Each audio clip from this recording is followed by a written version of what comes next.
This news is funded by viewers like you. Please support our work at democracynow.org/give. This is Democracy Now!, democracynow.org. War, Peace, and the Presidency. I'm Amy Goodman with Nermeen Sheikh. We end today's show looking at what some are calling Donald Trump's Me Too cabinet. From Pete Hegseth to Linda McMahon to Trump himself, a number of Trump's cabinet picks have been accused of sexual misconduct or covering up sexual abuse. Trump's early pick of former Florida Congressmember Matt Gaetz for Attorney General was shot down after at least 4 Republican senators opposed his confirmation over sexual misconduct allegations. Now Trump is pushing hard to keep the rest of his picks on track, including former Fox host Pete Hegseth for Defense Secretary and Robert F. Kennedy Jr. for Health and Human Services Secretary. Hegseth paid an undisclosed amount to a woman who accused him of sexual assault and has called for eliminating diversity, equity, and inclusion practices from the military. Meanwhile, RFK has been accused by his children's former babysitter of sexual abuse. Even one of the few women Trump has chosen, Linda McMahon for Education Secretary, the former executive with World Wrestling Entertainment, faces allegations that she and her husband, Vince McMahon, failed to stop a ringside announcer from sexually assaulting young boys in the 1980s and 90s. Vince McMahon has also been accused of raping a WWF referee. For more, we're joined by Deborah Tuerkheimer, professor of law at Northwestern University, author of Credible: Why We Doubt Accusers and Protect Abusers. Welcome back to Democracy Now!, Professor Tuerkheimer. There's so much to talk about here.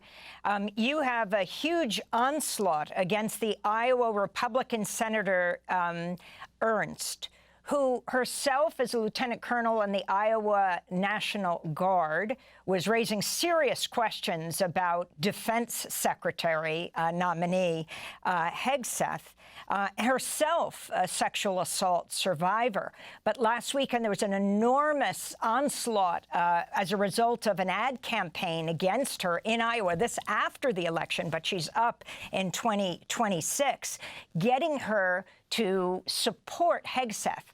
Talk about the significance of what he's been charged with and go through them one by one right up to President-elect Trump. Well, I think it's important to go back in time all the way to 2016 on the release of that Access Hollywood tape. Recall that Donald Trump was heard boasting about what he and other powerful men could do to women. And for many women who heard that, I think it really stood in for male entitlement and the very real notion that men could get away with anything. This is, of course, in the midst of Donald Trump's facing multiple allegations of sexual abuse in the court of public opinion. In the course of researching my book, I heard repeatedly that for many women, this was really about what had been done to them as well. And I say this because I think it helps us to understand the explosion of the Me Too movement just about a year later. It's not widely understood that Donald Trump had any connection to the Me Too movement, but I think he really seeded the ground for what came about after his election. As one woman said to me, the idea that structures are in place to protect men like Donald Trump enabled me to come forward with my own allegations. So if we fast forward, of course, to the presidency, to Donald Trump's statements around Brett Kavanaugh's nomination, the notion that this is as Donald Trump described it, a very scary time for young men in America, the idea that women lie when they come forward with allegations of abuse, and then, of course, Donald Trump's own finding against him, finding of civil liability for the sexual abuse of writer E. Jean Carroll. And we come to this latest election. I think it's fair to say that Trump really is the embodiment of a male entitlement, that is much on the minds of people who are watching these cabinet nominations. There's really a contest over what set of norms applies in the world. Well, Deborah, the last time Trump won in 2017, at the same time as his inauguration, there was a massive women's march opposing him as president. Do you see a similar mobilization now, especially in light of the cabinet pick, not just him, but his cabinet picks? My sense is that the opposition, the resistance, the mobilization is more targeted this time around. And so rather than a big march on Washington, groups are focusing their efforts on the particular issues that they may be able to make progress on. And so the decision of Matt Gaetz to step down, I think, was widely seen as a small but significant victory in this effort, again, to sort of reclaim or claim a set of norms around sexual abuse. Because, of course, the Me Too movement was about and continues to be about not just individual allegations, but this larger question of who's held accountable and what kind of cultural toleration do we have for abuse by powerful men. And we also want to ask you about McMahon, who has been nominated for Education Secretary, though, to say the least, not involved with education.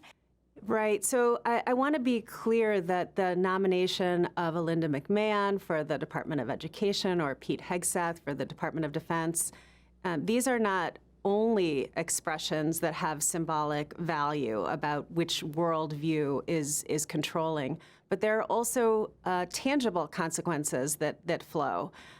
These are certainly agencies with their own fraught histories around responding to sexual abuse allegations. And so it's very meaningful who's at the very top of these agencies and what kinds of attitudes, orientations they bring to the job. It's very concerning for anyone who cares about justice for survivors to contemplate the heads of these agencies being individuals not only with their own sets of allegations, but also very clearly expressed views about these allegations, whether they ought to be taken seriously, whether they ought to be pursued, whether there ought to be accountability for those who perpetrate these kinds of harms. And very interesting that the people who are raising questions at this point, even under enormous pressure, are the Republican and Democratic women senators who will be confirming or not these nominations. Yes, this is, these are political questions in the end, and it will be very interesting to see whether the view of a majority of Americans, in latest polling, it's very clear that nearly 2/3 of Americans believe that sexual assault allegations are disqualifying when it comes to these kinds of positions, these very high-level positions. Whether we continue to protect people who commit these kinds of abuses has everything to do with whether we are able to upend the structures that provide this kind of impunity. Finally, Trump is ringing the opening bell of the New York Stock Exchange today, just blocks from the Manhattan courthouse where he became the first former president to be convicted of felony. We'll leave it there. Deborah Tuerkheimer, professor of law at Northwestern University, author of Credible: Why We Doubt Accusers and Protect Abusers.